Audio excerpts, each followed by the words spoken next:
Hello, everybody, and welcome to the Football Experience brought to you by On the Pod. Nev, as we said, is away this week, so filling in today, we have the drummer from the band Snark, Matthias. Matthias, how you Hello, going? yes, I'm doing great. And full disclosure, this is an in-person pod, the first one, because obviously Nev's in Croatia, Which so is so much more exciting. yeah, I know, we It's could so much just more exciting, yeah. feed off each other a bit better. It just feels more real, like even Yeah. having conversations like online is tricky and it's not that enjoyable. No, you're right, So, that technology medium in the middle. yeah.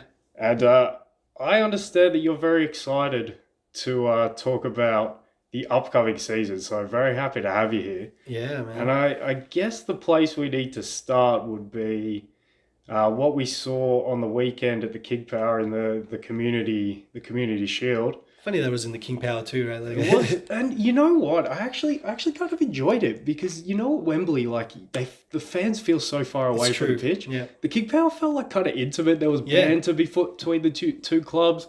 You could sense the rivalry coming in. That was Yeah. pretty fun, I thought. And it makes sense for the fans too, right? Because like that stadium is a lot closer to Manchester and Liverpool, so they Exactly don't have to go right. to like London, which I'm sure is like a big deal. Yeah, Being, no, like, I feel like there was a bit big special. yeah there was a big deal made of it. I think before the FA Cup semi final last season, where they're just like, yeah, well, why come don't on, they like, do that? yeah, Yeah, there's got to be better stadiums here. that's And you know true. what? I kind of liked it back in the day where they had one semi at Old Trafford and one at Villa Mm, Park. Because I think Wembley should be reserved for the final. I agree. I I don't think you actually should be agree with playing that. Yeah. semis there. And why not get like all these other stadiums like a chance like that to like do that because they're like closer to other people, like just a different place, different scenario. I don't know. Oh yeah, you could sort of like auction it off like Champions League finals and stuff. Yeah, Yeah, no, that would be interesting. That would be fun. So I'm glad you brought up that dynamic because that was a bit of fun.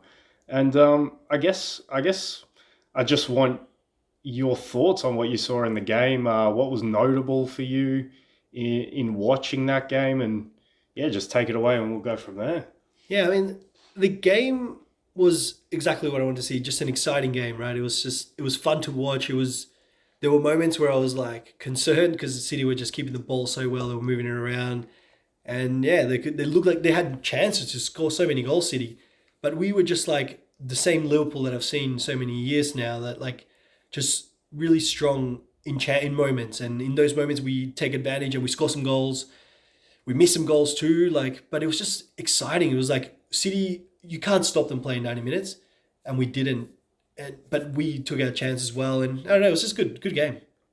It definitely was a good game. It was more akin to the quality you'd probably see of two teams battling it out for top four, like in the throes of a season. Yeah, yeah. Didn't feel like a traditional Community Shield game, and Not really. It was very high intensity, wasn't it? and I was gonna say the big thing I've noticed from Man City and Liverpool in watching the limited amount of preseason and then this game, it just doesn't look like these teams have stopped at all.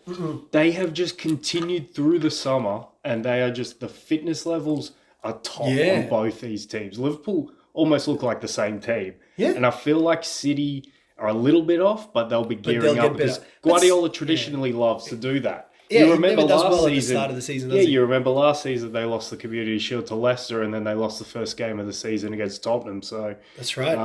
he traditionally likes to gear the players up to peak at a later stage. I don't know if Klopp has peaked. Klopp is just like be at the top all the time. That's pretty Probably much is what like it that. is. Yeah, That high intensity. But these players respond to it to their credit. they do. Um, Yeah, you talked about City keeping the ball, and no doubt I felt they kept it better than Liverpool and especially in patches in the game. I thought yeah. start of the second half, I thought end of the Absolutely. first half, Yep, that middle section was really theirs, and then yep. I thought the first 15 minutes and probably the last 15 minutes were Liverpool's. Exactly. Yeah, that's where I get the conclusion that Liverpool's fitness levels are just a bit higher than City's at this moment. Yeah. But you were talking about how City kept the ball, and what I found interesting, especially in the first half, and this might be a Haaland effect, but there were moments where Liverpool was stretched between their defence and their midfield, Hmm.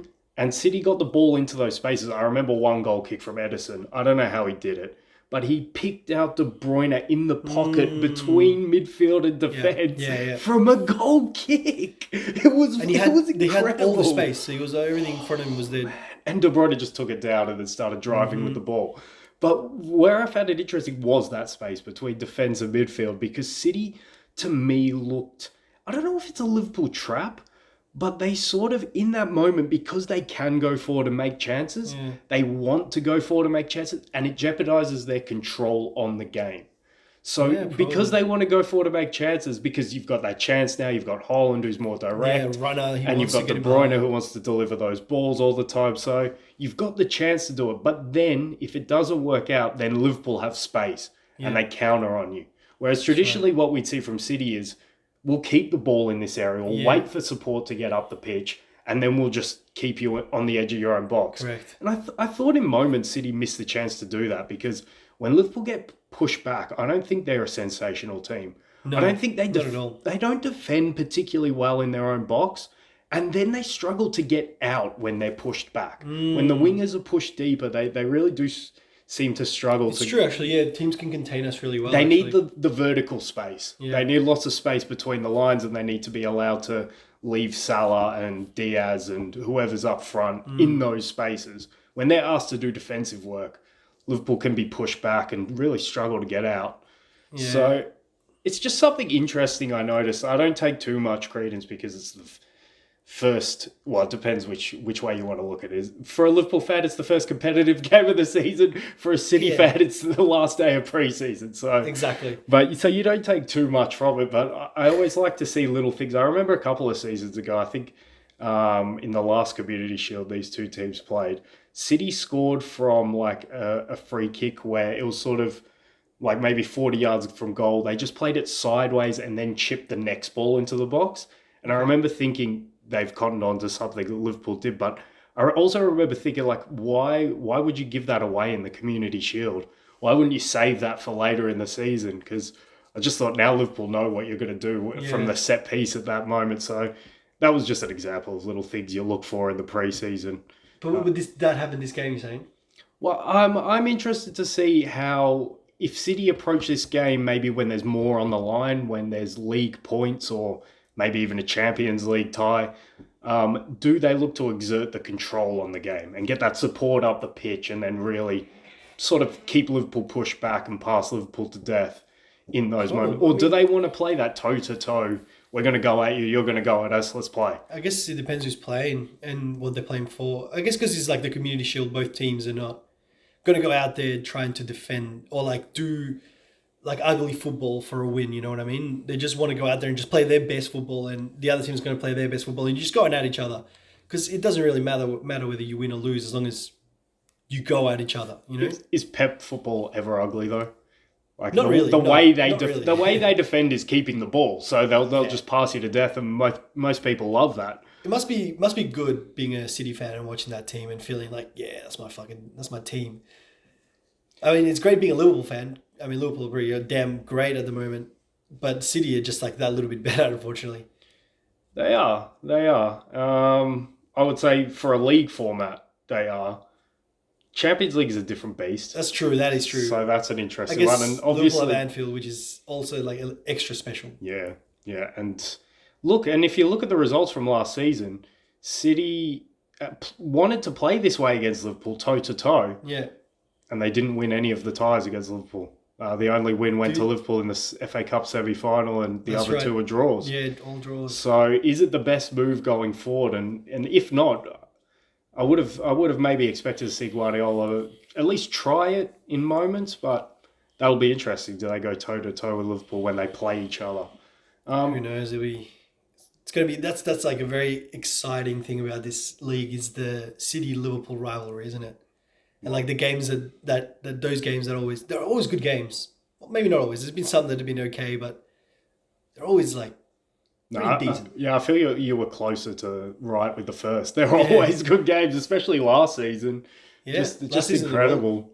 Were you interested by the sort of striker narrative going into the game? Yeah, I thought it was like, how can you not be interested? You know, there's so much money that's been spent to really exciting football players. Forget like they're playing for these teams, and it's like you want to see young players that are going to come up and like be amazing and be different.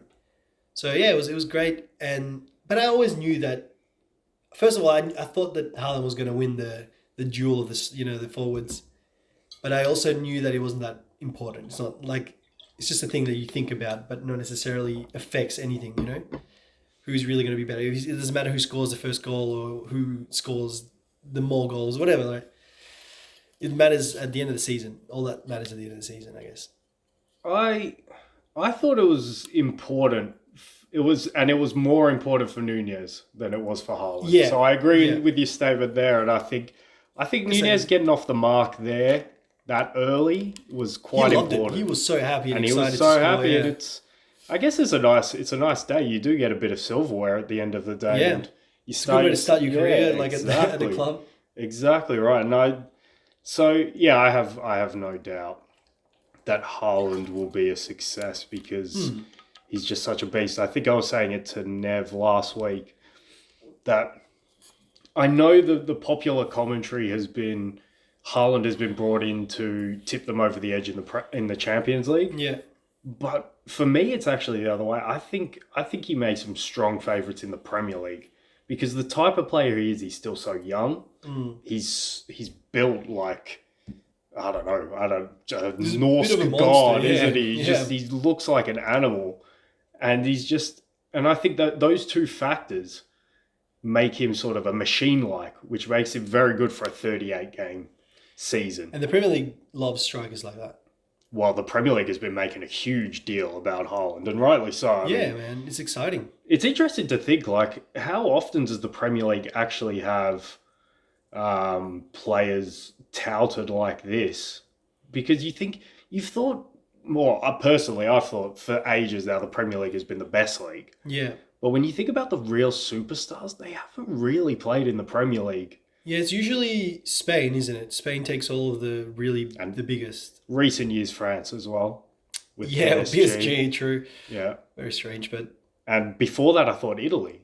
Italy would have a lot of superstars around in the 80s or... Well, definitely the 80s. The 80s I guess when Kaká was there, tearing it up with AC. Yeah, definitely. I think that was... You had Kaká there. I guess Ronaldinho was still at Barca. At the time, yeah. But never really England. Maybe Thierry Henry. Well, I guess Ronaldo, when Ronaldo was at United. He was a young superstar, but was he Ronaldo? Yeah. When he won the Champions League with United, I think. He did, and he became... the start of him. That's why Real Madrid got him. And that's the thing. When he was going into his prime, and Rooney was also, he went somewhere else. At his absolute prime, yes. But he had some prime time at United. And Rooney was really good. I thought Rooney, at a time, was the superstar of football. Yeah, see, 2008. Rooney never made any one of my three teams for the last 18 years. Oh, really? No. I thought he was awesome, and I was surprised he didn't make it for sure. But I couldn't put him above some of the other names that I had in there. It's fair because if you're talking about these teams that you made with Nev, they're the kind of players, the pool of players that you can pull from is so big that it's very hard to be one of the best. And I thought there was one example, and the biggest reason why he couldn't make it was because Karim Benzema, what he just did, just made him better than Rooney for me. Because Rooney was always, you think of 07 to 09, those title-winning sides, he wasn't the main man. It was Ronaldo. Yeah, that's true. He was always a big piece, probably the second biggest piece. Yeah. He had Tevez there as well for a few years, and he was a big piece. That was very good. That front three was awesome. That was good to watch. But Rooney was probably always the second piece. And then Ronaldo leaves, and then 09-10, Rooney scored a shitload of goals, I think high 20s, but they didn't win the league. They lost it to Chelsea. And then Berbatov comes in the next season, and United win the league again. And then Berbatov falls off. Rooney has to pick up the slack, scores high 20s. They don't win the league again. City pipped them at the end. So any season and then Van Persie comes in after that to win the league again. So that's what I sort of gave him a ding for, because it's not your fault, because you had 2 seasons where obviously the Aguero moment, how much could you do about that? Not a lot. And even Chelsea with under Ancelotti, I think they took him to the last day. So you had those seasons where you scored a shitload of goals, but you just it wasn't quite enough to win the league. I think it's a bit harsh. I think it's kind of one of those circumstance things, because Suarez scored a lot of goals one season and Liverpool didn't win the league. Like, Yeah. players can score, like, all the player can do is score a lot of goals. If you do that and your team doesn't win the league, it's not really that player's fault. You know what I mean? Like, if you would have to say it's, so maybe the other team had other players that were a little bit better than you. And that that's in why they itself haven't. is a problem, yeah. For 20 years teams, if you're looking at other players who are better, like there can't be many players who are better, especially I think Yeah. I only have 4 strikers over the 3 teams, so Yeah. there just can't be many players who are better than you. See, I don't even know if Rooney, for example, like we're talking about, I'm trying to, like, make a case for Rooney, but I'm going to go against him in this one here. But I feel like he would make my, like, top Premier League players of all time. No, he wouldn't be definitely in that come on, team. he definitely makes that. No, Or like what are we talking, top 3 or something? Is that top 3. So, like, if you like look at the front 3, he wouldn't be my best front 3 of Premier League of all time. okay. But I think in terms of players, if you're looking, he's the second top goal scorer, only guy to get over 200 other than Alan Shearer. Yeah, Has been there for so long, won so much. And like that's what I'm saying. He had such a good career. And that's why I compared him to Karim Benzema, because Karim Benzema pretty much did the same thing for Real Madrid in all those seasons where they were winning the Champions League. yeah. And for me, the Champions League is bigger than any league title. Yes. So that has to be Yes. above it, just that. And then 2, Benzema has last season where he is the main man and they win league and Champions League. So right there, like I don't think you can argue that. Like, I don't think the Benzema-Rooney argument is an argument. I feel like Benzema, especially is so after much- last season. Yeah, he's done a lot more at maybe the biggest club in the world. Real Madrid is probably the biggest club in the world. But yeah. I believe that, especially you just have to look at the European Cup / Champions League tallies. But so I guess now that we've been on that little tangent, we've talked about a true world-class striker. Yeah. 2 of them, in fact. I'm not going to disservice Rudy like that. Do you think both of these strikers have a chance to get to that level, or do you only see Haaland or? I see Nunez that could be potentially a very good striker, almost that level. I don't think you can say no. Like, we haven't seen enough of him yet. And what he's done in his career so far has been pretty good. Haaland he's done a bit more in his career so far, right? I imagine Well, that's the interesting he's had thing more because seasons. the conversation is that he's to tip them over in the Champions League, but we haven't seen him do it on that stage in important moments. Yeah. We know he could score a bucket load of goals at a high level. And for me, don't get me wrong, I don't really doubt that he will get to a point because he's so young as well. That's the Where thing he too, is yeah. scoring important goals deep in the Champions League. But like the thing is, for this season, we haven't seen it. So I don't know if he is the guy who tips you over there. But for me, I see that machine-like quality to really make him strong favourites in the league. Yeah, no, he's going to be very good at City. I think the thing, though, for City, it might take a little bit of time before he's at his best. Like, it's not going to happen straight away. Because he's going to have to get used to what Guardiola wants. Guardiola's going to have to figure out that maybe what he exactly wants may not work with him on the pitch, and we'll have to tailor things. And it's going to take a little bit of time. There's going to be some mistakes. And eventually they'll find the perfect balance and he'll be, again, City just dominating. But this season, I think there's a bit of hope for, if you're a Liverpool fan, that I think it's going to take a little while for that to be perfect. Well, I guess we can't forget the fact that Liverpool are also doing the same thing, because it's very interesting when you look at both these teams, how they've approached the transfer market.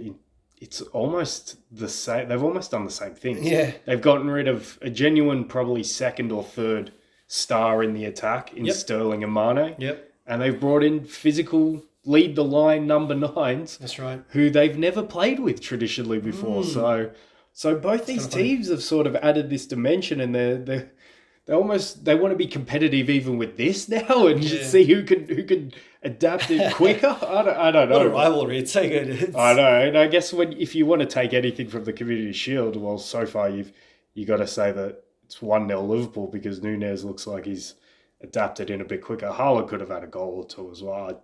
Definitely could have. That one that he didn't go for with his head, when he went for with his foot, I thought that was crazy. I And think then he was Nunez telling... scored it. Yeah, and then Nunez scored the similar header. style, That's crazy.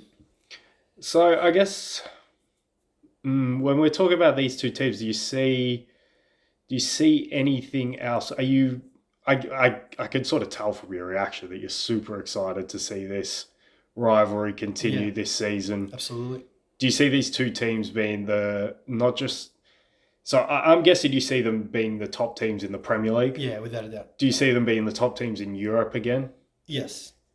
I don't see why not. Like how like these teams play unbelievable football. They still have the probably the most settled teams in Europe as well. Like when you look at it, maybe Real Madrid being the best, most settled, but like they understand each other and playing together with each other for so long. The manager's been there for so long. All the ideas are there. They're like doing them really well. They haven't really lost. Like yes, they lost some top two like good players, but I don't know. They're still unbelievable teams. They haven't slowed down. I think the only thing that will make it exciting, I guess, for this top two challenge that City and Liverpool will be having is like who's going to challenge that. Like I think there's some contenders in the Premier League this season for that, but I don't know if anyone's going to get near those two. Well, care to elaborate on those contenders for us? If I had to say, to me, there's really only two possible contenders, and it's Tottenham and Chelsea. They have the squads for it. They have the managers for it. The thing with Chelsea is a bigger question mark. I think Tottenham is probably the more, I'm like certain that they're going to do really well. So I've got to ask straight off the bat, what don't you like about what you see from Arsenal? For me, it's Arteta. For me, it's Arteta. I'm not convinced by Arteta, and he's doing great, and like the signings that they made are amazing. I'm sure he had a very big input into that, and the way he's managed the team, like kicking out certain players and only having the kind of players that he feels will be good for him. I think he's done that really well. But what has he ever done as a manager is my question, and he hasn't done anything yet. So how can you expect him to do something if all you've ever seen him do is not do what he needed to do? And like, he's only had very few seasons and he's very young in his managerial career. So this could be the turning point for him, but I just don't see it. You know what I envisaged while you were saying that? Just taking out the subject that is Arteta and someone reacting like this to like saying Erling Haaland. And just someone being like, what can you expect him to do? He's never... So like... But he's done it in the Bundesliga, for example. He's scored a lot of goals, but they haven't won anything. Arsenal had a good top four challenge, but they didn't get there last season. So yeah, you look at this, you've got to start somewhere. That's why I had that running through my head. Yeah, and that's I guess my point is that he could, like the squad that Arsenal now have is definitely good enough to be top four and challenge the top two. Maybe, I don't think maybe they're quite there, but they could. Jesus is probably the best signing. For me, that's the best signing of the season.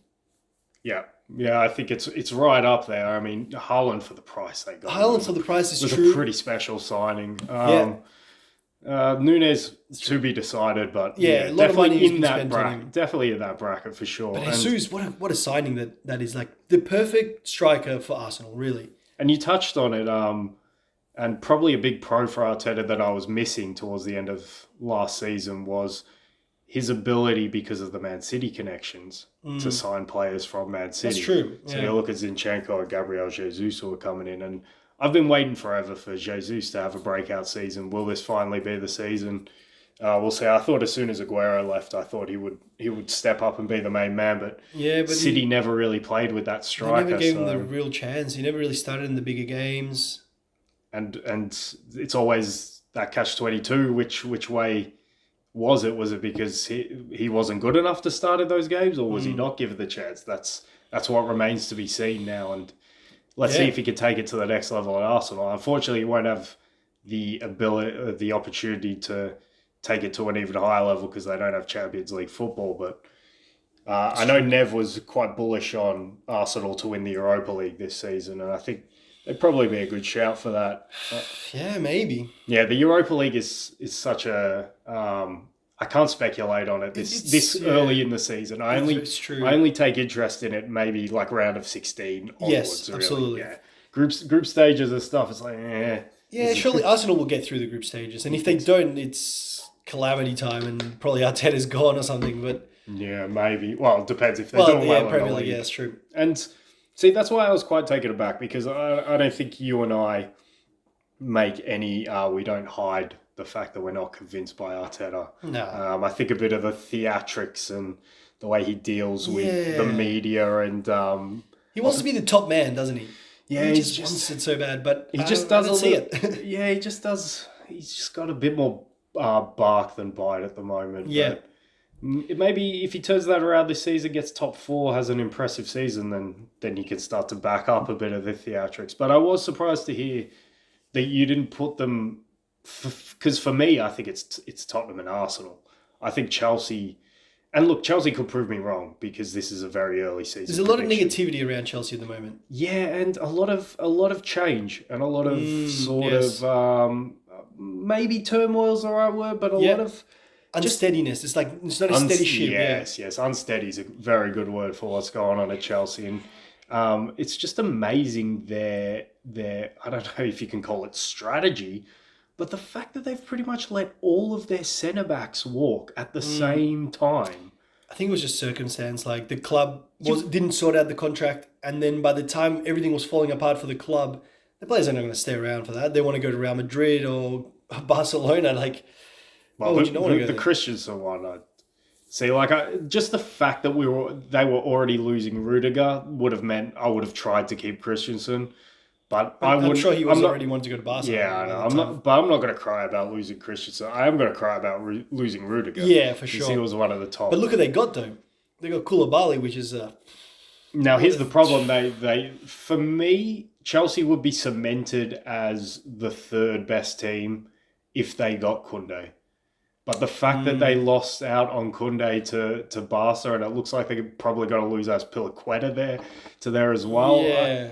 I mean, it'll be interesting to see. Maybe Azpilicueta stays. I think he would be quite important, but I worry about him and Thiago Silva in the same back three. Yeah, because the legs.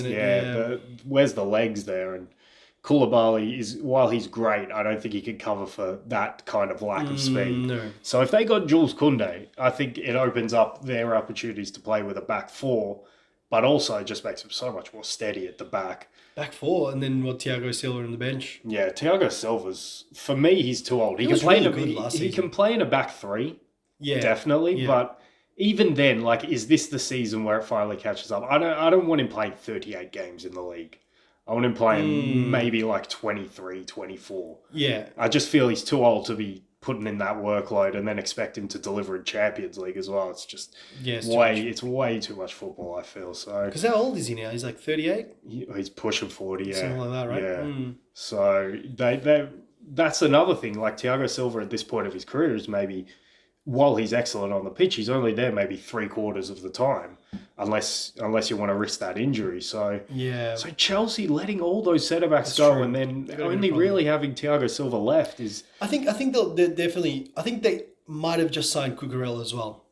I think that's actually a signing that's happened. And that's such an interesting signing because he did play as a third centre back for Brighton, but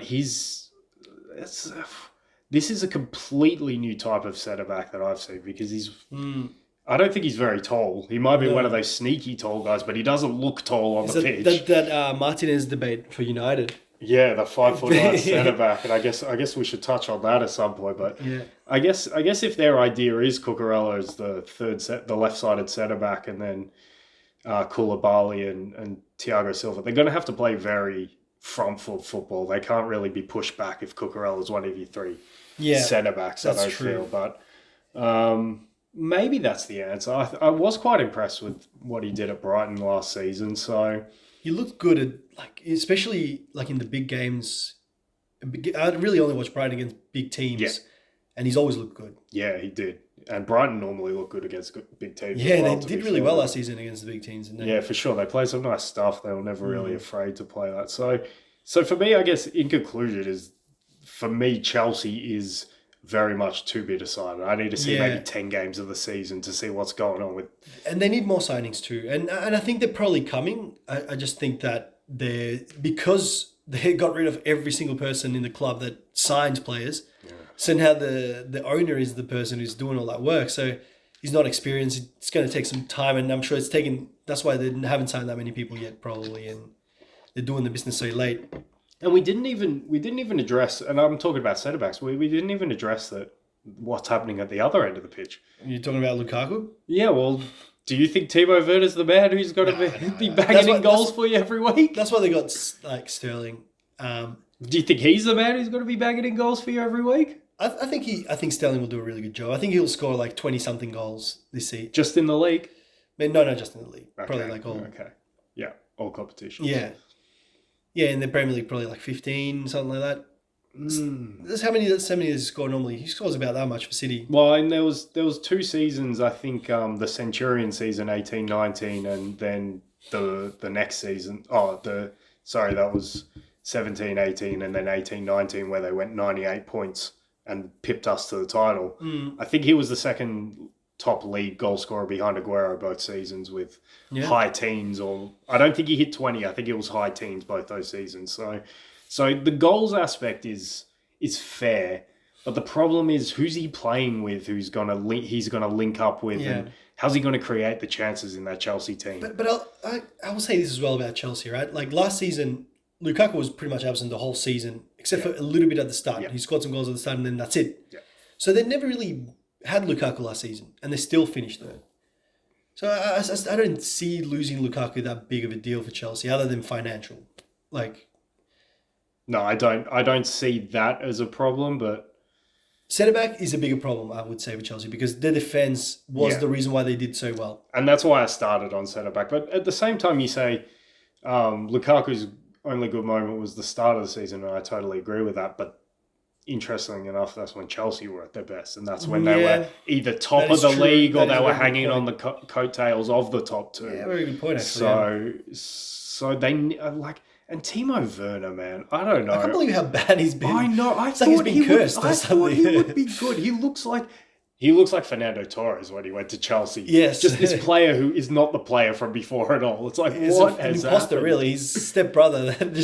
Oh, man. That was a big miss for me. I like that signing. And I think I said this before, but he doesn't even look quick anymore.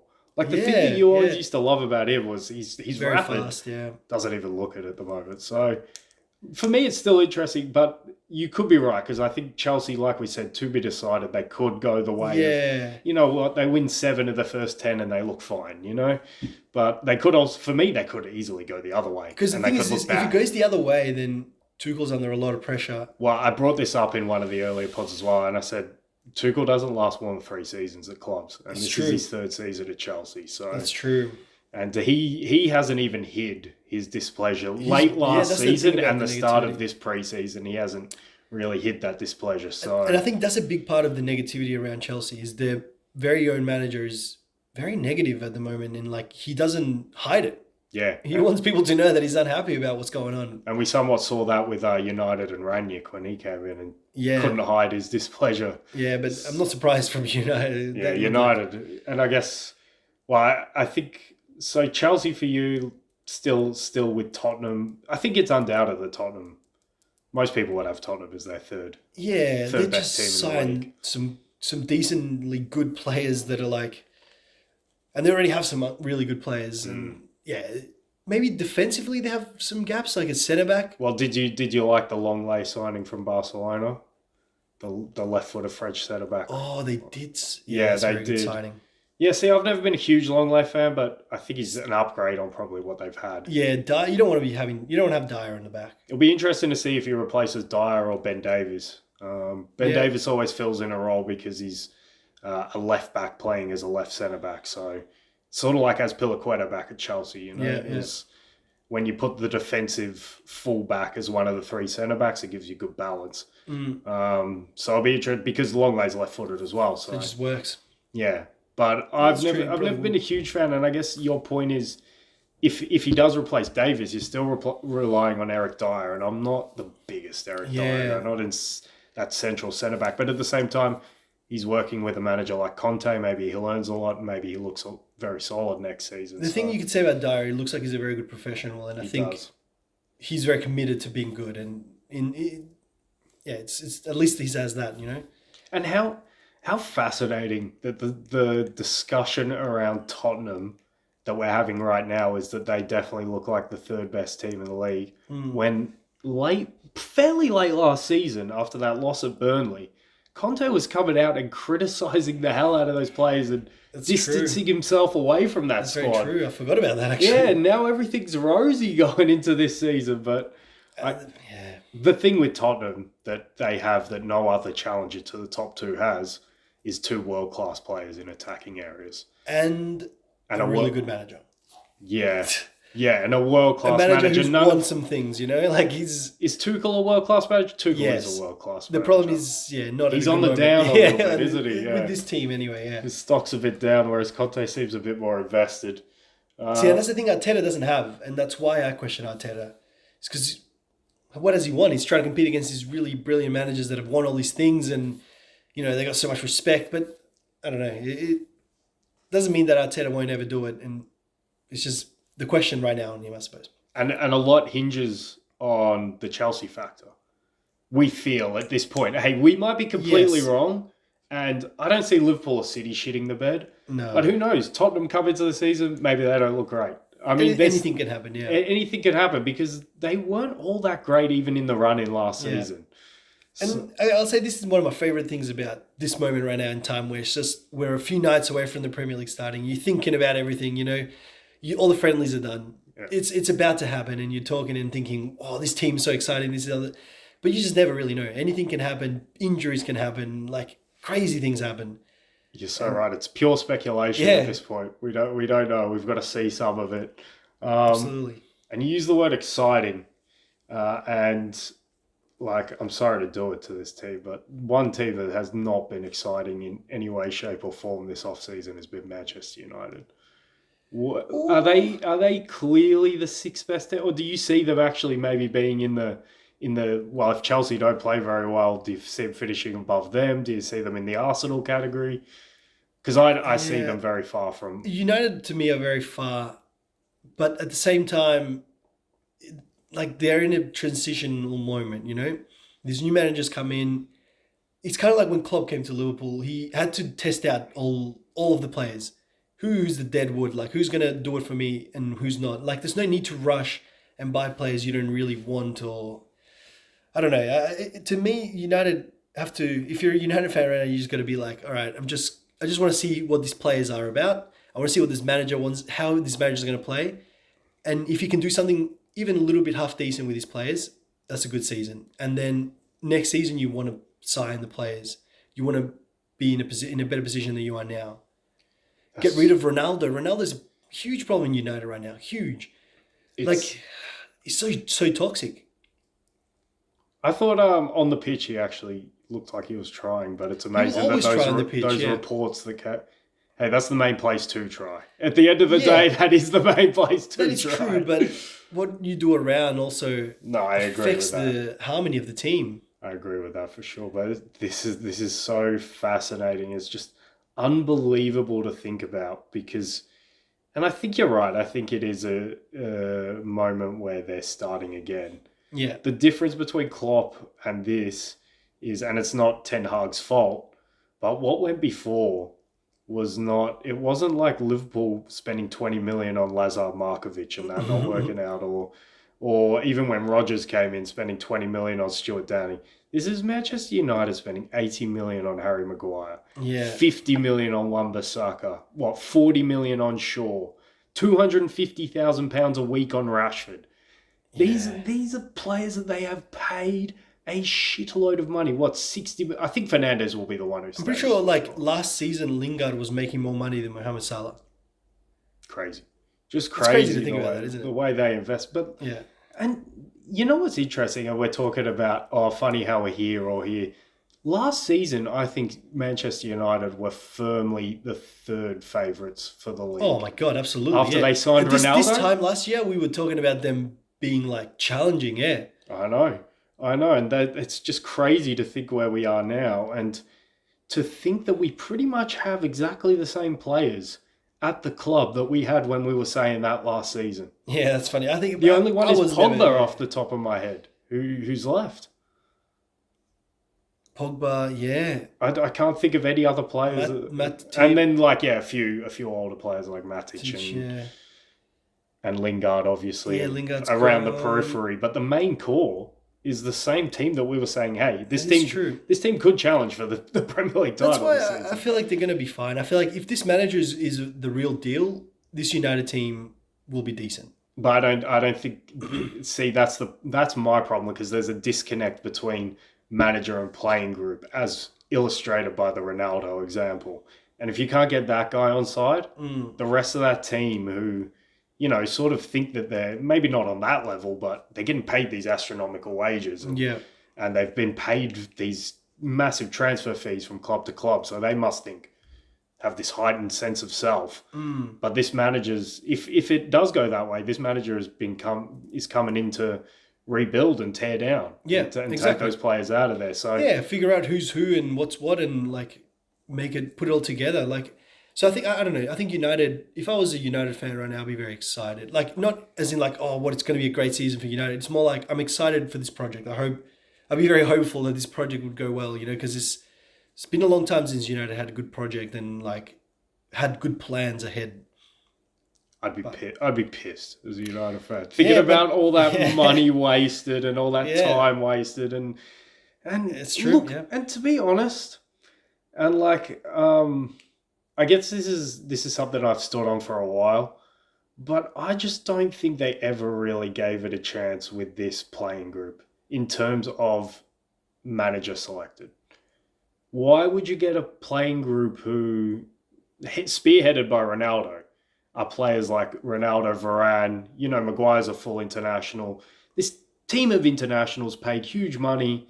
They've got this heightened sense of self. Mm-hmm. Why wouldn't you get them a manager who's worked with players like that before?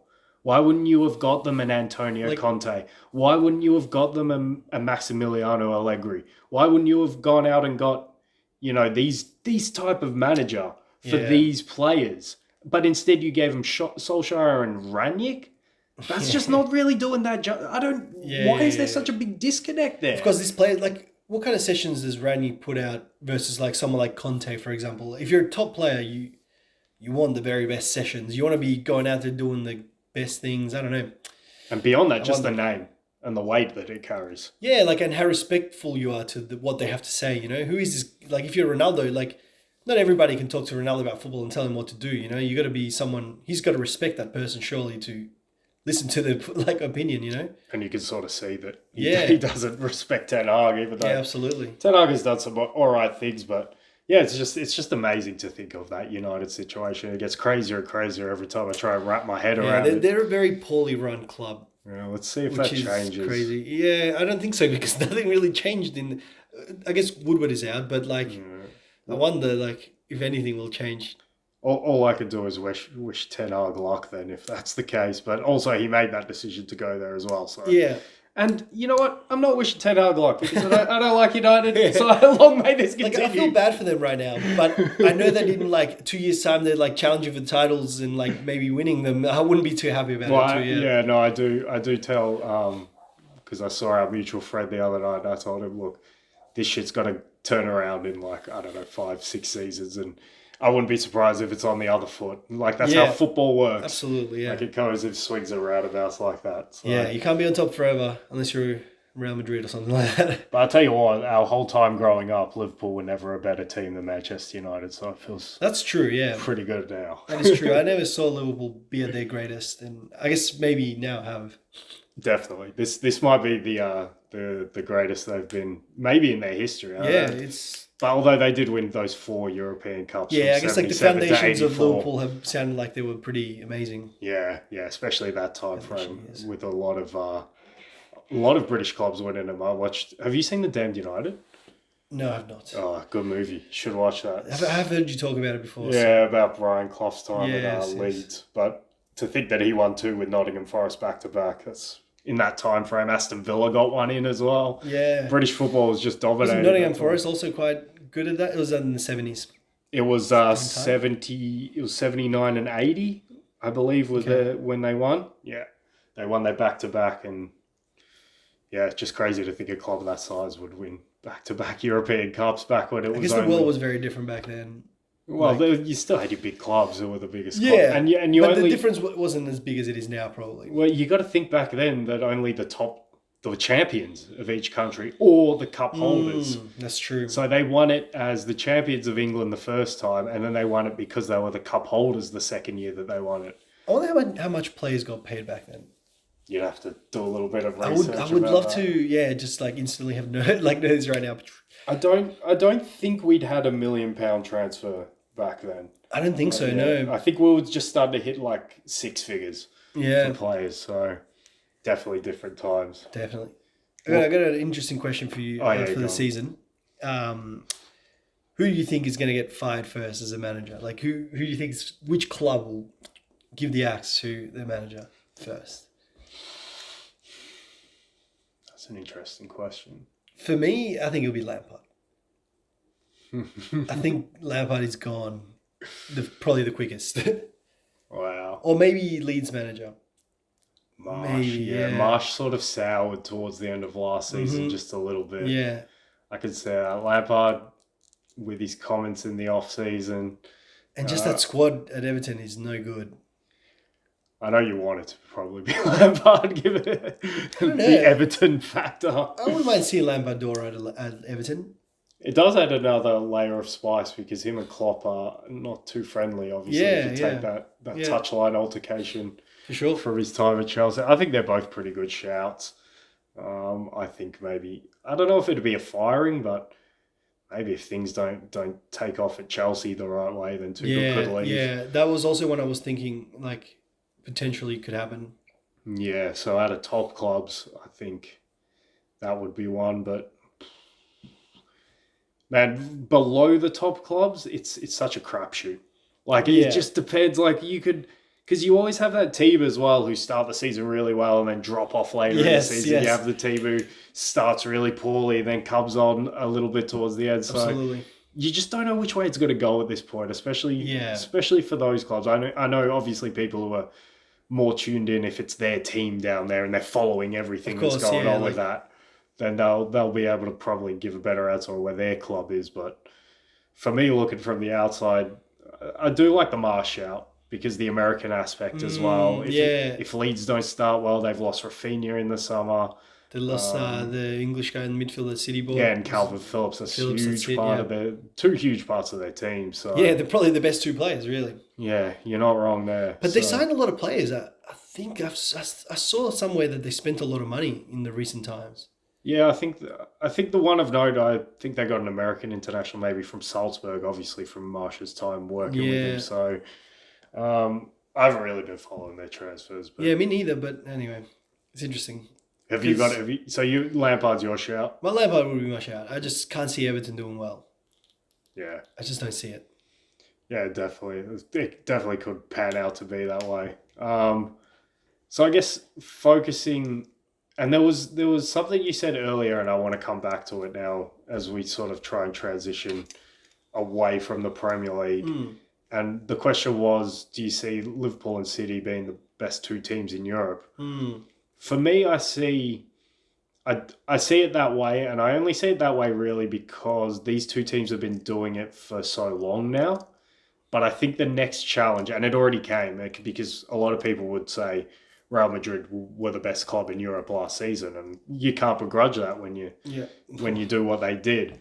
But I think footballing wise, and we litigated it on the pods late last season, I still wouldn't have put them as the best team from a football because you look at that run into the Champions League final, and I think they played maybe 540 minutes or something. They were the better team for, I think I calculated like 80 minutes of That's that. not a lot, is it? They got outplayed by all those teams. And granted, they were the best teams in Europe. They played on the way to the final and in the final. Their final game that they played was very good. They played that game really well. They did, but I still think Liverpool was pretty much on top in the spells where they were on top, and then it was even in other spots. But Real Madrid took their chance, and you can't begrudge them, and they defended the They box managed well. the game really well. Anyway. Yeah. So, and we don't want to talk about No, we that. don't. But It's I not a mean, memory. there's a legitimate case where you can not discredit what they did because it's incredible. It's the best run to a final I've ever seen, especially by one individual player and just the incredible ways that they did it. But you could say that all the teams they played along the way, be it PSG, be it Chelsea, be it City, be it Liverpool, were all better teams than them. Yeah. But they incredibly win the whole thing because they had a truly transcendent season from a world-class striker and a few other players came along with for the ride. Oh, yeah. Definitely. Yeah. So I guess at this point they've added Rudiger as the main signing in the summer and Tchouaméni as the holding midfielder, sort of the successor to Casemiro. Obviously, I'm trusting you're well versed in what's been going on at Barcelona and just the crazy Yeah, times. it's insane. Like, it just doesn't make sense what they're doing. It actually doesn't make sense. It sounds like they're basically even giving away their future financial like benefits or gains for a very immediate solution right now. And they're not even managing the solution very well. They're just, again, throwing money at the wall to all these players, and they're not even thinking about who they're going to sell. They're just not managing all of this very well at all, I don't think. I think, like, okay, right now they're signing some players is exciting, but even the signings that they're making, some of these players are pretty old. They're not like very longevity signings, like 4 or 5 years down the track, when in that time you're going to be making a lot less money because you've sold all of that for now. Does that make sense? If you're winning, you're not making a lot less money. But that's the thing. How can you be winning at that time when you have less money to spend and your players are a bit older and they're not going to get you that much more back, if that makes sense? You're still paying high wages for older players. Well, I think with the exception of Lewandowski, they have signed not players past their prime. I think you look at Rafinha, I think he's coming into his prime. Yeah. I think Frank Kessie in midfield is coming into his prime. That's true, actually. Yeah, I think Koundé is coming into his prime at the back. So that's a whole new spine, and that's a pretty exciting spine if I'm a Barcelona supporter. And Lewandowski for this season, now there's a legitimate...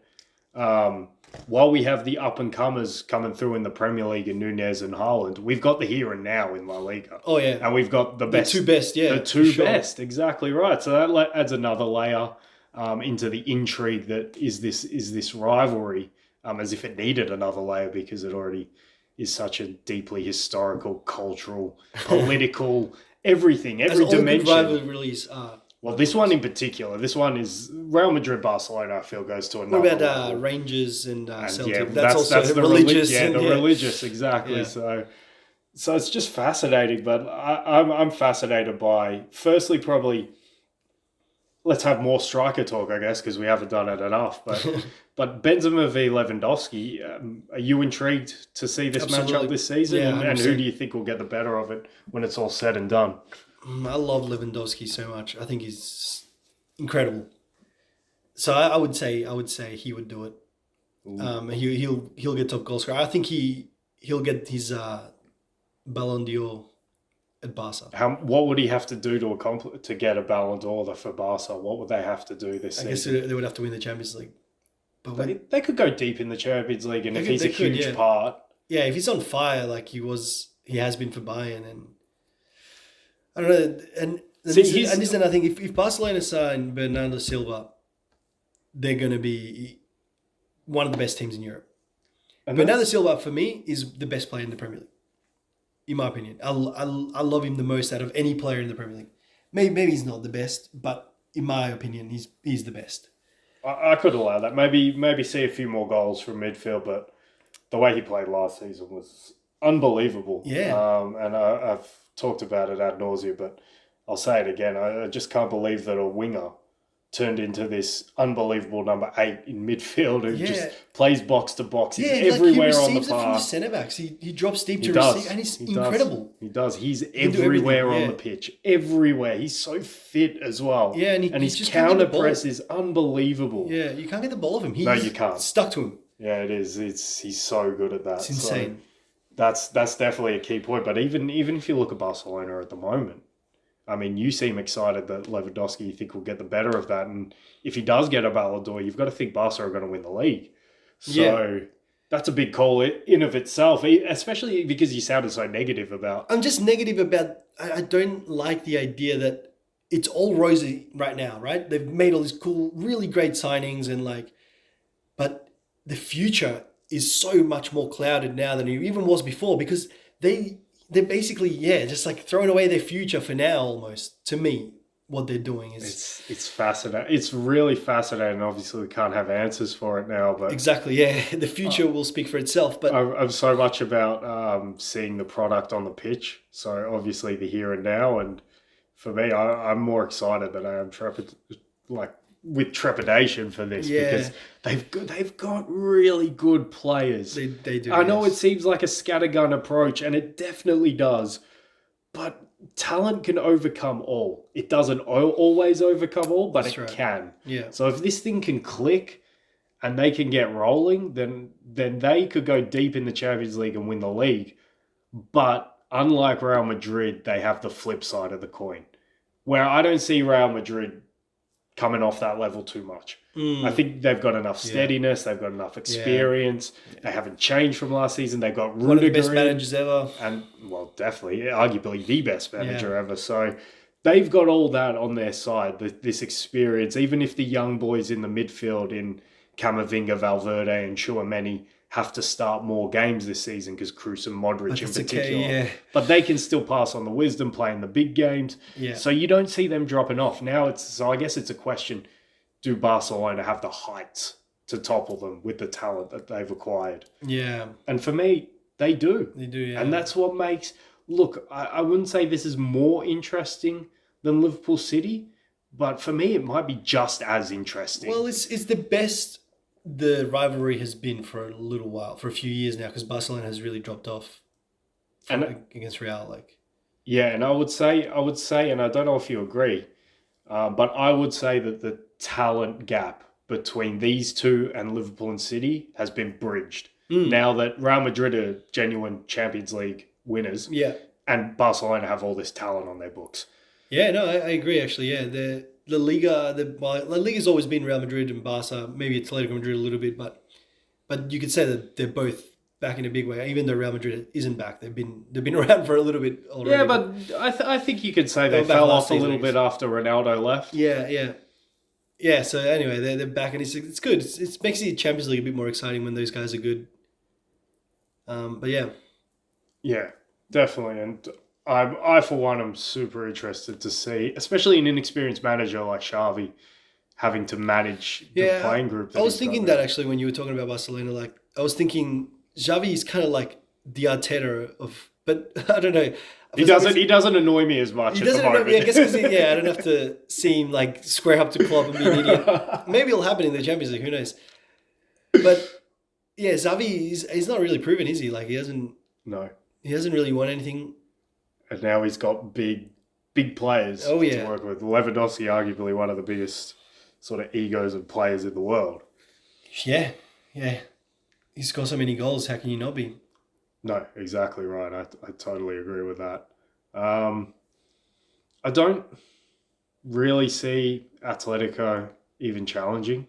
Well, it depends. If Barcelona go the wrong way and they're not very good, well, think how quick their demise could be if they go the wrong way and they don't do very well at all. I don't see it happening. But imagine if you invested all of this into the now, and the now really isn't very good. Yeah. Wow. That would just be nuts. But I think if Atletico are going to finish second, Barcelona have to be fairly abysmal this season because I don't know. Has Simeone stagnated for you, Atletico? Yeah, but I thought that before of him, and then he came back, and they did win 2 seasons ago. That's right. The Suarez season. Yeah, correct.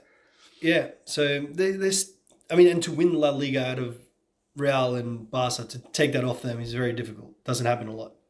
So it's a big deal that he did that. I totally agree, especially those ones that they won. That one that they won in the mid-thousands, 13, 14. Yeah. That one that they won, that was because Messi. Both Barca and Real were very good. That was Messi and Ronaldo's Barca. That's right. Yeah, that was incredible.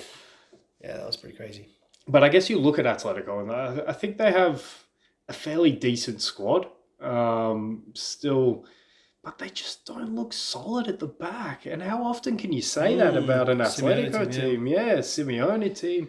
Like Jan Oblak, who I thought was one of the best goalkeepers in the world for so long. Last couple of seasons, he's fallen off a cliff.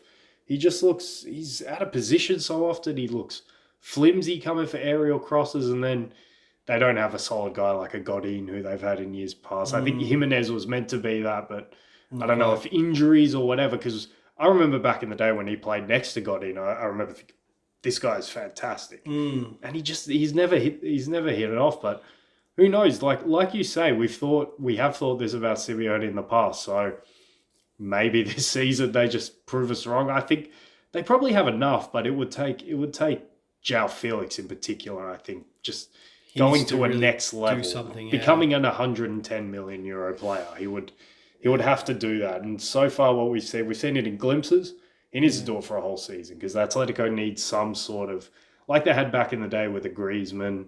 That season they had Diego Costa and even David Villa back then at the very end of his prime. So they need something like that from a player like that. To win anything, you need your best players to do that.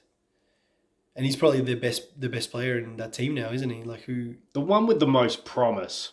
He just needs to somewhat fulfill it because we haven't. But it's been a few seasons now, hasn't it? I know. He's been there maybe like 3-4 seasons. 3. Yeah, and that's the Going big. to this fourth. Yeah, that's the big problem. Why have we not seen it on a regular basis for at least half a season now? Yeah, he's got moments of brilliance, but not. Yeah, you're right. Not for long enough. Not for enough moments in a game.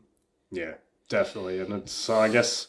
They could be a wild card if you want to throw them in there, but I think we both see it the same way. It's going to be one of either Real Madrid or Barcelona in Spain.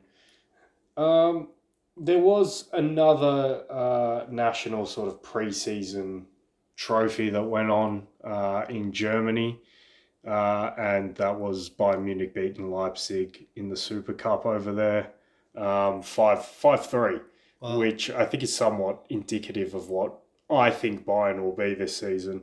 I guess you look at the signings. Did Mane score in that game? I believe he did. Nice. Yeah, I think he scored the first one. So we're obviously rooting for Mane unless he plays against us. Yeah, 100%. But De Ligt didn't play in this game, and I would have been fascinated to see how he went at centre-back for them.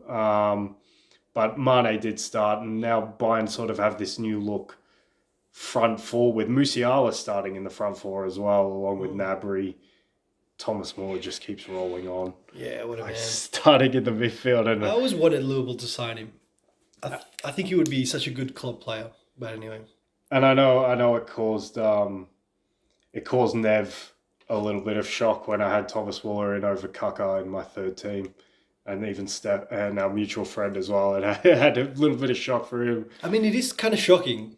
It is when you look at the peaks. Because it's not pleasant I know. to the eye, quite like Kaka or someone like that. Well, you know the thing our mutual friend was telling us was, I think in FIFA, he said that they sent scouts to watch Thomas Muller. And when the number came back, where they put all like the attributes in, when the number came back, they would have to bump his stats because it would just be like this. He's too bad. Like that's Thomas Muller. He can't be that bad, but he's just when you watch him, it's just like someone's poking you in the eye with a needle. He's not good to watch. He's just pure mentality, I think. He is.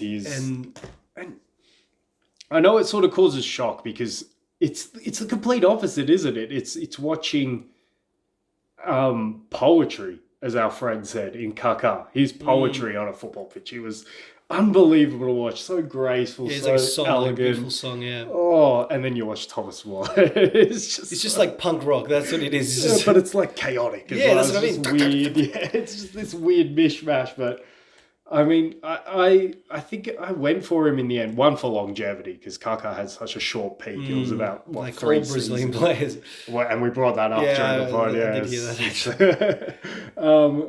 But I think with Muller, I'm drawn to those players who could be anyone. And I think this is what makes football the most popular sport in the world. The fact that guy could be anyone off the street. Like, and even talent levels, he could be anyone off the street. Yeah. But he applied himself. He didn't have to be anything special physically.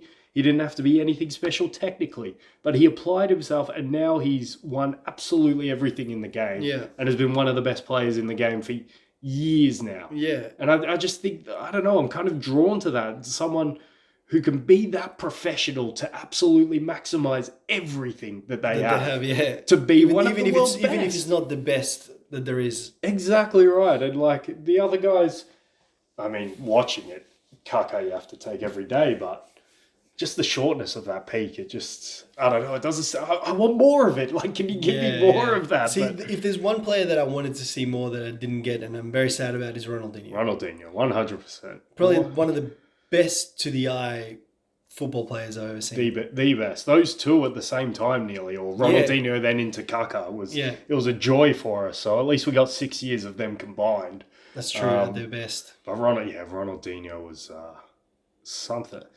And I always say it's the audacity to do the things he does, but that every like trick that he did, every sort of showboating thing that he did had a purpose.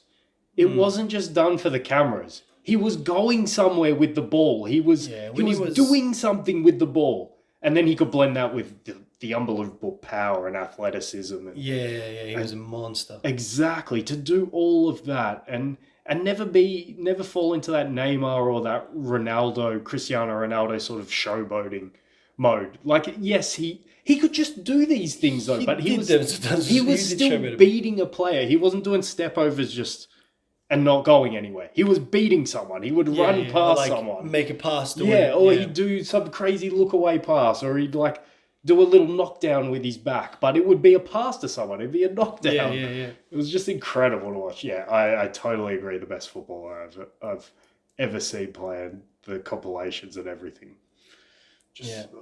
Something special. But I guess we got sidetracked because we were trying to talk about Bayern. I don't know if there's much to talk about. The only thing there's to talk about is Champions League chances. I guess they're one of the top teams in Europe. Yeah. And I guess I want to ask you this question. Is the Bundesliga now the most boring of the top 5 leagues in Europe? Is it, or is it still go to France? It's still better than France. Yeah. France is simply the worst. All right, top 4 then. Do you think all right, I'll put the question this way. Do you think the excitement of watching a top team like Bayern, but even though you pretty much know they're going to win the league, is more exciting than watching a lesser quality but more open championship in Serie A? I would prefer the Serie A just because, anyone can win it. There's like 4 maybe teams that could win it rather than the one team that's quite clearly the best team. It's never fun when there's just one team because everyone else knows. And it's just like, how do you stop them? Like, you just can't. You can't compete. You're not like financially anywhere near the same level. Yeah, and it's got obscene now, and it's not even financial for me. I just think the other teams, namely Dortmund, they just don't have their shit together right now. Yeah. When they had their shit together under Tuchel and then under Favre, even though they weren't winning those leagues, I thought they were still really good. Yeah. Really good teams. But now when I look at them, I don't think they're a really good team. I think they're a decent team, but I just don't see them getting anywhere near Bayern, especially with the. I think Bayern, while it's going to be exciting to watch Mane, I think it'll be really exciting to watch De Ligt, and let's see if he can recapture that Ajax form before he went to Juve. Yeah. It's weird how him and Juve did not work out at all. I don't understand it. That was an odd one. The only explanation I could give for that is maybe the style of football. I always thought he looked like a kind of centre-back who would have wanted to play Bundesliga or Premier League. I don't think like more fast-paced. Yeah, I don't think the tactical nature probably suited him in Italy, and I think maybe if he'd made that move later in his career, maybe he would have. It would have suited him. But at the same time, he got to work with guys like Bonucci and Chiellini, and even Massimiliano Allegri, day in, day out. So you'd hope that he would have had an open mind at that experience, and he would take things. Sure. You would surely hope. I think there was some quotes. I can't remember. I won't even bring them up but there were some quotes that came from him when he moved to Bayern that seemed, I don't know, somewhat sort of arrogant about his time at Juve. And so that'll be interesting to see. But I remember watching him as the 19-year-old captain of Ajax in that run and just thinking, wow, this guy, him and De Jong. And that was the one that we didn't touch for Barcelona and his whole situation in particular. But those two players, were so good to watch. And I couldn't imagine being Frankie De Jong at the moment, because I think. Do you think fans will hate him if he stays? And they can't register these players? Only if he doesn't play. But I think he just wants to be there because he likes living there, and he actually probably thinks he can play for that team, and he wants to be part of this really good team. I don't understand why he can't be part of this really good team as well. I think he will, and I think Xavi wants him around, I'm sure, but you can't have everyone. And also, he probably just wants Bernardo Silva. And if he had to choose one of the two, I think that's why Barca want to sell him and accepted the bid for Manchester United for however 80 whatever million euros or whatever. So, but he just doesn't want to go. So it's not. Yeah. And interestingly enough, I would have been a lot more excited about United if they got Frankie de Jong as well. Oh, for sure. I mean, United are like only a couple signings away, but I think midfield is the biggest. That is the biggest. That Like they position. need. And that style of player, the one who wants to receive the ball in there. And he's so good at it. He's really quite perfect for United right now. His problem at Barca for me is why is he Play next to Busquets and why is he and why is he playing the more up and down role? because you can't get Busquets playing that. Exactly. Yeah. But like for me, he's an out and out holding midfielder who likes to receive the ball. Yeah. He's a deep lying playmaker. Yeah. And he can collapse defenses and draw so much pressure to him and then play these passes out of that. And he's just perfect for that role. And I know Busquets is a living legend, and to be fair, he's still been at a very high level. But when you spend that much on a player like Frankie de Jong, you've got to play him in position. I agree. Yeah, that's kind of the problem with Barca right now is they have so many players, so many good players too, in very similar positions and in areas that you can't play them all. No, you can't. I mean, you think Pedri's in there, you think Frank Cassie's in there now, you think Gavi could play in the midfield. Yeah. If they get Bernardo Silva, there's another guy who could play there. Yeah. That's just crazy to think. They got so many But players. the amount of talent as well. I mean, oh wow, if that thing could click, that would be incredible. I don't know how we ended up in Spain from I guess we'll talk about Germany versus Italy and what we expect to I guess see top from Europe. there. I don't even know. Yeah, but it was football is football. yeah, Doesn't matter how many exactly. talk about. We needed to touch on that Frankie de Jong situation, I think. Yes. But yeah, so, and I think I agree with you. I think I'd rather watch what would be going on in Serie A in terms of a more open title race compared to what's going on at Bayern. Yeah. I know I sort of throw out there haphazardly. I think Bayern will. I don't know if I think it. Nev was asking me for predictions. I said Bayern will win the Champions League. I don't know if I believe it, especially after seeing what the defense will do. But like I said, De Ligt wasn't in there. A lot of it hangs on De Ligt mainly for me, and maybe Goretzka's fitness. If they can get Goretzka back in that midfield, I'll be a lot more excited for their chances. But De Ligt has to revamp that defense because so far Upamecano has been the defensive Timo Werner for me. Yeah. He has just not filled the shoes, and in actual fact, Kanate was the better Leipzig defender that they probably should have taken. Weird. Which is weird because at the time I didn't begrudge the Upamecano signing. I thought he probably was the one you should have taken, but the way he's looked at Bayern, he hasn't been the answer. So they've got to hope that De Ligt is now the answer for them because we think they're going to win the Bundesliga. What's there to play for? It's the Champions League, so they need to go deep in there. And they've lost Lewandowski. They've revamped with Mane. So interesting. Not the same though. They're not the same. Even in goals and even in return, yeah, I don't know. And the kind of return that you get from both is very different. Lewandowski's very clear. Different. You get goals. Yeah, but Mane gives you more in the build-up. That's right. I think he gets into more spaces than Lewandowski did. So they'll be very fluent up there, no doubt. I mean, one player I'm excited for is Musiala. He looks really good.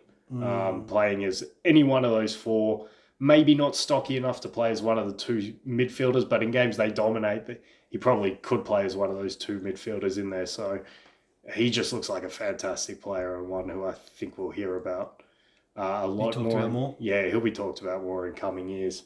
As will, and I sort of have this little list of players, but when I think Serie A, I think the best player in Serie A at the moment, I don't know if you've seen much of him, is Theo Hernandez at left back for AC Milan. Was he not at Real Madrid or something like that? Yeah, he was at Real Madrid for a little bit. And now he's at AC Milan. I think he moved there a couple of seasons ago. And I don't know if you saw this player either, but Rafael Leao, the left winger who won the Player of the Year in Serie A for AC. Somehow they've managed to keep both of them so far. And the list was players who are sort of still on the table, and players who don't look like that. But to be fair, we have nearly a month of transfer window still left. Yep. So still a lot to go. So these are players who are still on the table. And one in particular who I'm terrified of is Theo Hernandez. I'm terrified because Manchester City have a need at left back, and this guy for me is the best left back in the world. Well, let's hope Guardiola doesn't listen to this one. I don't know why, especially when you didn't have to break the bank for Haaland. I guess you did spend a bit on Phillips, but you also had outgoings this summer. Why are you not exploring that option? Maybe they are in the. Yeah, maybe they are. But if they can add a world-class left back, get Cancelo playing regularly, well, Cancelo could now play in midfield, but he could play at right back as well. Play Cancelo because you've got Kyle Walker who could play at right back when Cancelo wants to play in midfield, or you can play Cancelo in midfield. So that would, because I look at City, that's their only weakness is a left back. Yeah, and I look at this guy, he is dynamite. Maybe he doesn't want to leave AC. He loves. Maybe, but you look at the hierarchy of European football. Yeah, AC aren't on City's level at the moment. I just think Italy in general and not anywhere near the top European. Yeah. For me, I have my fingers crossed that he stays with Rafael Leao at AC and they sort of build something and make Milan one of the top teams again. Because I think Italian football needs a big player on the European stage. Yeah, for sure. And for whatever reason, Juve, like their history suggests, they could never really break through and win it. Yeah. So it'd be interesting if AC Milan become the next team. They've got a good history in Europe. They definitely do. So only really team in Italy to have a very good history. Exactly right. Inter don't. Inter have a somewhat. I mean, back in the 60s, they were somewhat pioneers of that counter-attacking Catenaccio football, and they won back-to-back back then. But yeah, I think it will go the two Milan clubs, and then Juve, for whatever reason, just could never fulfill it. And I guess looking into this season and their domestic chances, Juve, I mean, I'm not very excited by what they've done. Pogba is beyond the point of excitement now, isn't he? You don't really get excited when your club gets Pogba. No, I mean, yeah, no way. And I think he's injured now as well. Yeah, for me, it's mainly that. It's the injury problems. You never get him out on the pitch. Yeah, and when he's never at 100% for some. Yeah, I don't know. Well, he was at 100% in that Juve. That's why he went back to Man United. And there were moments at United where he was, I think, a little bit, but then he got injured or like something happened and he couldn't play for a bit. Exactly, and the only for me, and I could be completely wrong because it's so open in Serie A, but for me, the only chance that Juve had was him coming in and making a real impact. Yeah, because Juve were unimpressive this season, uninspiring.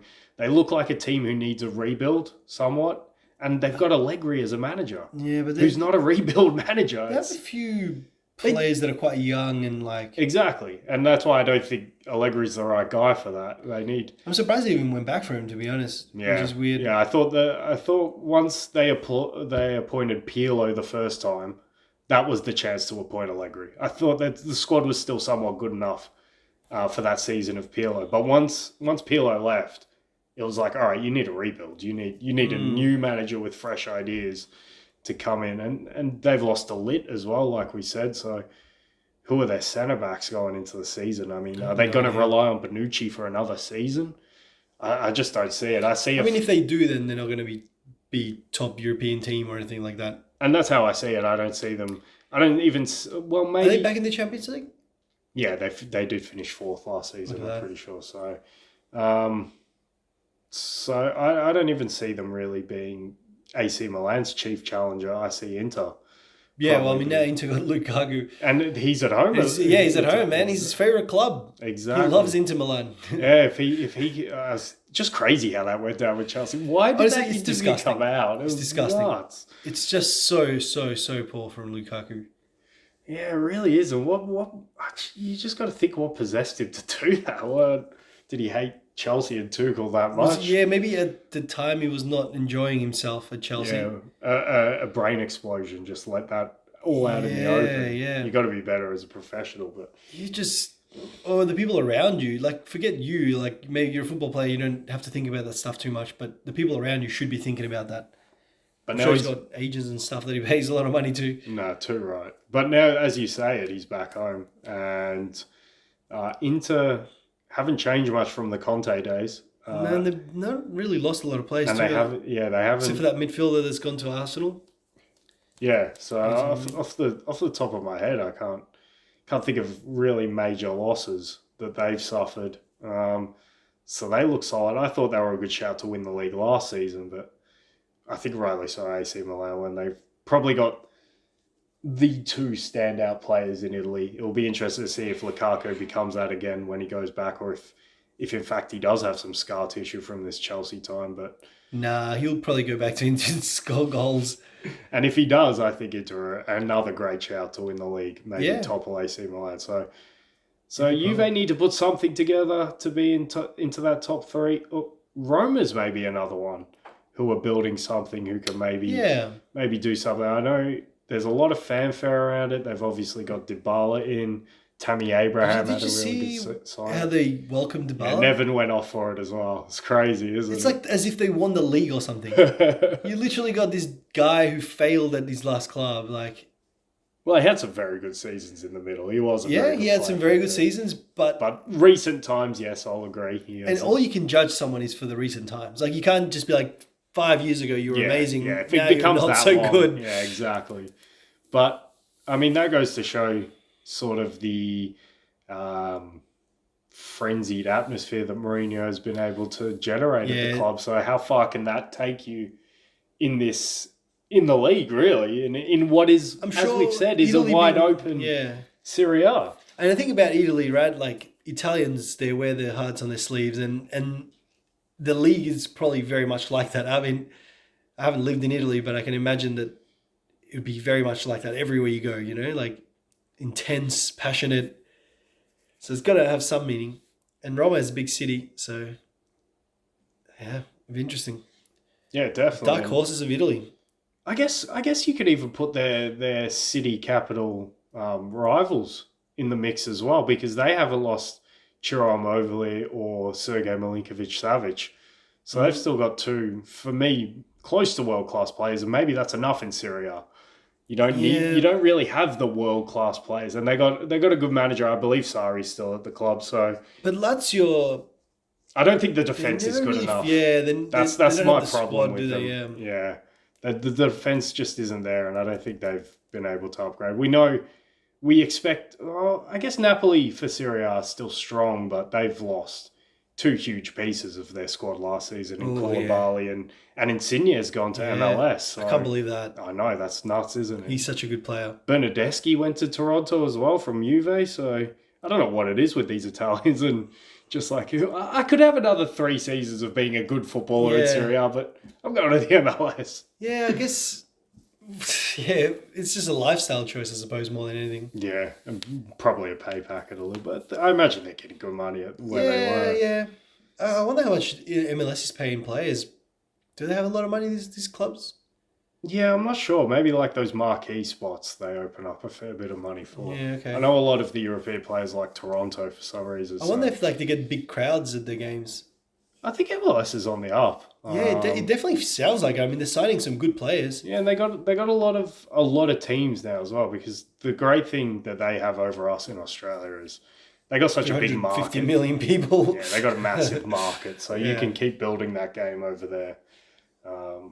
But yeah, I think, I guess we think Serie A will be exciting because it's so open. If we go back quickly I to mean, just want to make Yeah. the point that you can tell how much more exciting Serie A is because there's so many teams you want to talk about. Whereas Germany, we just talked about one team, Bayern Munich or Dortmund, I guess we touched on because that's it. yeah, but the only flip side is that Bayern actually have a chance of doing something in the Champions League. I don't think any club from Yeah. Serie A really has a chance. That's right, yeah. But I guess just quickly going back to the Bundesliga or back to this list, another player who's been left on the table at Leipzig is Christopher Nkunku, who was Bundesliga Player of the Year last season, the young French striker who scored a lot of goals in the Europa League build-up. He's another player who I think could be had by... it depends. It depends on what PSG and Neymar are doing. I think they're going to stand pat. I don't think anyone wants to pick up Neymar's wages, really. No. Yeah, and No one can afford him, man. He's getting so much money at PSG. yeah, and to be fair to PSG, what I saw from them, and I know it was just against Nantes, but it was the Super Cup, the French Super Cup. Him and Messi looked pretty good up front together, and that's without Mbappe. Mbappe wasn't even playing in the game. So if those guys look energized, and I've been waiting forever since Neymar got to PSG, and I've given up on waiting. I don't think it's going to happen. But there's always a faint bit of hope when you've been waiting this long. Will he finally just step up and just be the man? Man. Yeah, be the guy that we thought he would be after he left Barca, because he wanted that challenge of being having his own team. I don't know. I don't think he's got it. But I don't think he has that kind of character. If things go right, that PSG squad is good enough to win the Champions League. Mate, they got Wijnaldum, who started every game for Liverpool when he was a Liverpool. And now he's at Roma. He went to Roma, I'm pretty sure. Well, the rumour was that he was going to Roma. So. He had to get out of here. Like, he played a little bit at the start, didn't he? And then, never appeared. Sergio Ramos is back. He played in the game, scored a goal as well. Yeah, that's pretty crazy that he's there. They've got Marquinhos, who for me is... Yeah, one of the best centre-backs. Yeah, one of the 2 or 3 best centre-backs in the world. Kimpembe is still there. Hakimi, who's one of the best right-backs in the world. So if things click and they Donnarumma, who on his day, if things click for them, they're definitely a big shout for the Champions League.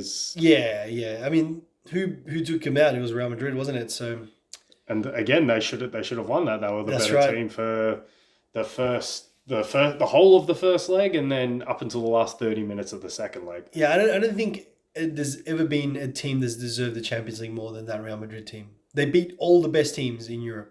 Yeah, the run, I've never seen a run like that. And the way they beat them all. Yeah. As well. And everyone thought they were going to lose every one of those games. The amount of involuntary noises they got out of me last season, like the three Benzema goals against PSG in the last 30 minutes, just like, what the fuck? What the hell is happening? Yeah. And then you get it again with that the Modric outside of the foot pass against Chelsea. Nice pass. And then the 2 goals from Rodrigo in added time against City. Crazy. What the hell is happening here? It was crazy. Well deserved, I guess. Still the most mental Champions League run I think we see. But I guess that's a contrast that we see between PSG and Bayern Munich in the fact that they should win their league, so it's all up to what they do in the Champions League. And they'll be strong contenders. Definitely in the top probably 5 favourites going into the season. I don't know if Barcelona have usurped them. We still need to see it. Yeah. I mean, Xavi is the biggest question mark about that whole thing that's happening there. Well, just all of it for me is a big question mark. Yeah. What the atmosphere is like, because I'm sure the players read everything, but if it goes right, that talent, I know I keep saying it, but it's incredible. So I don't know if you had anything else you wanted to touch on, but I think I'm pretty happy with what we've hit in this pod and sort of previewed into the season. Yeah, it's like I said, wonderful time, the most wonderful time of the year, they say. Everyone has hope. Yeah, everyone's hope. Everyone has optimism. Everyone's got their opinions about what's going to happen, and really, we're all just talking out of our ass. Yeah. Because we have not seen anything yet. Not a ball. No single ball's been kicked yet.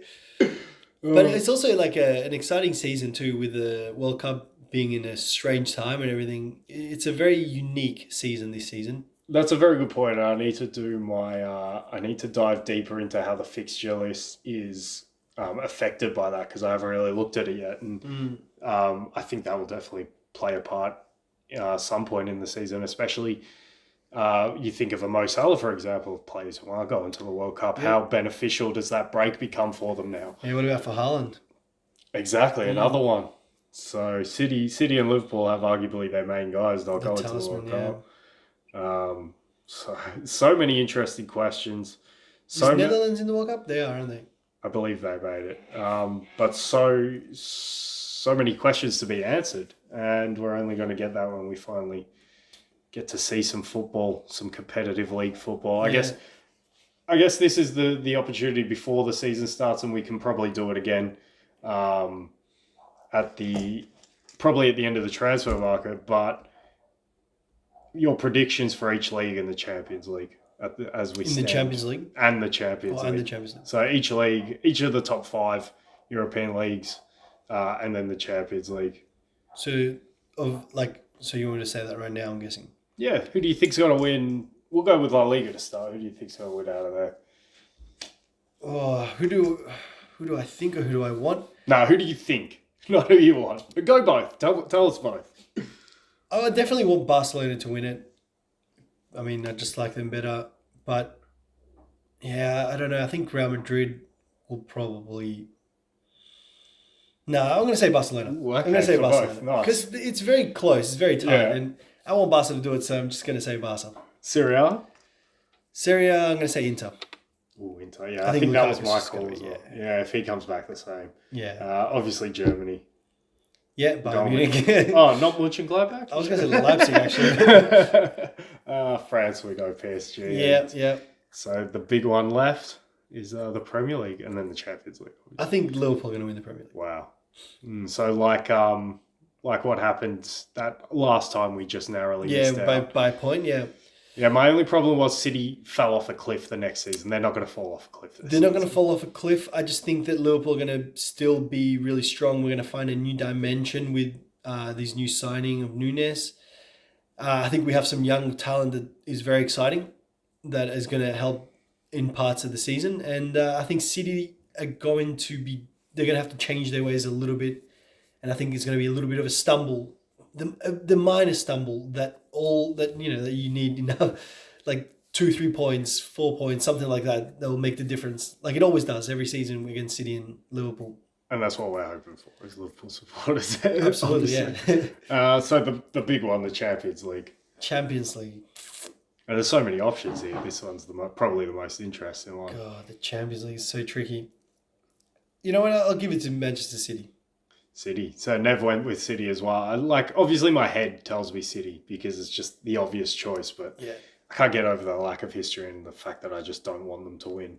I am tempted to go off my Bayern and jump onto PSG. Yeah, that's probably my second Yeah, guess. the PSG case I just made for you, it sort of convinced me deep down. I'm just like, oh man, if Messi... You wouldn't mind seeing it, right? Like so many good players there. That Yeah, the Galacticos of Yeah. France. Oh, it would just be that would be. I wouldn't hate it.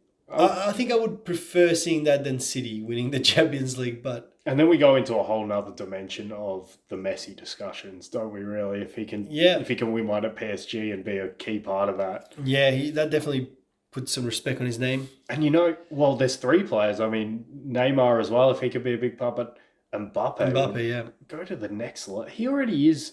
He's already in my not quite all time, but of the last 20 years, he was a serious consideration for the third team. And he's 23, 24 years old? He's very young. He's done everything except win a Champions League in the game. And he's put up unbelievable individual statistics. I know it's France. But even that Monaco season... That's a big I know, though. He was a huge part of that Monaco team that won the league over PSG as well and made the Champions Monaco League team semis. was very good too, though. Look at a lot of the players that left that Monaco team and are now playing around Europe. Yeah, no, definitely, Class. definitely. But they still had to overcome PSG at the time as well. So that was a legitimate league. Yeah, that's what you'd see in the Premier League or La Liga. There's two horse race, and they've got to go at each other. But for example, I know Mbappe was a key part of that. But they had also Bernardo Silva. They had Fabinho. Fabinho, was still scoring goals at the right. time. He was very good. No, definitely. That was a real... I struggle to think of many teams that have provided more quality players from the one singular team for the big clubs of Europe. And they made the Champions League semi-final last season as well. Yeah. But as well, probably 1A or 1B of that French World Cup winning team in terms of the main man. Mm-hmm. It was probably Griezmann number 1 for me, but then Mbappe wasn't far behind. No, absolutely.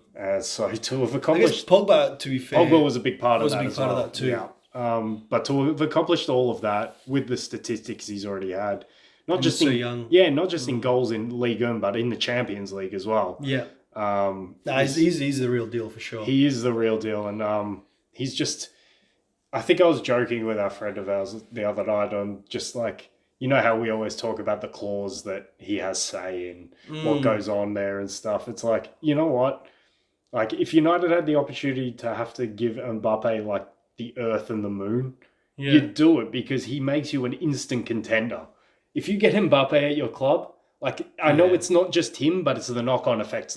Wow, Mbappe went to that club. Well, I want to And, play with Mbappe. you know what?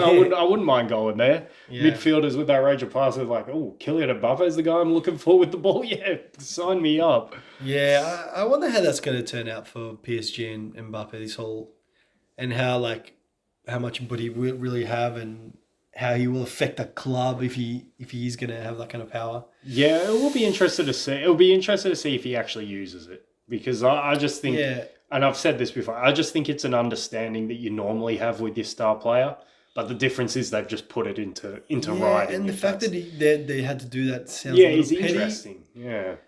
And I don't know, maybe and power corrupts, so who knows? Yeah, but the way he played football last season, I didn't see it corrupting very much. So Yeah, when but you he didn't have that kind of contract, I guess. Still had a pretty crazy contract. But I think he'll leave PSG within the next few seasons. And I hope. I hope so. And we were talking about this at the start of the pod, and it's probably a good way to finish it. But the Premier League doesn't seem to attract those players. For me, I know it's always Mbappe versus Haaland, but Mbappe is a level above Haaland at the moment. Haaland needs to do something. Yeah, Haaland's also younger too. Yeah, exactly. He is, and he's fantastic. So, yet another question that we're going to get some more answers to in this season. But I'm happy with where we are. You got anything else to add from where we are? Just bring on the season. Bring on the season, and yeah, we're let's hope for the best. Yeah, let's hope for the best. But for Liverpool, of course. Sorry, everyone. But yeah, no, Maty, it's been an absolute pleasure having you here. Yeah. Also, if you stayed on this long, like and subscribe. Definitely helps the channel, And you gotta plug any Snark related things, or oh yeah, sure. Well, we're at it. Yeah, we're releasing a song in a couple of weeks, so listen out for that. It's going to be a good one. Spotify, YouTube's going to have a very nice video to go with it. SNARK. Yeah, look it up, guys. Oh, I think that's our first plug. I can't believe that. That's awesome. We need to get you in for marketing strategy. Absolutely, that would be really useful. I watch enough YouTube, I know enough. No, but Maty, it's been great. Yeah, it's great. Great fun talking football, and yeah, like we say, bring on the season. And thanks for listening, guys. And we'll talk to you again soon.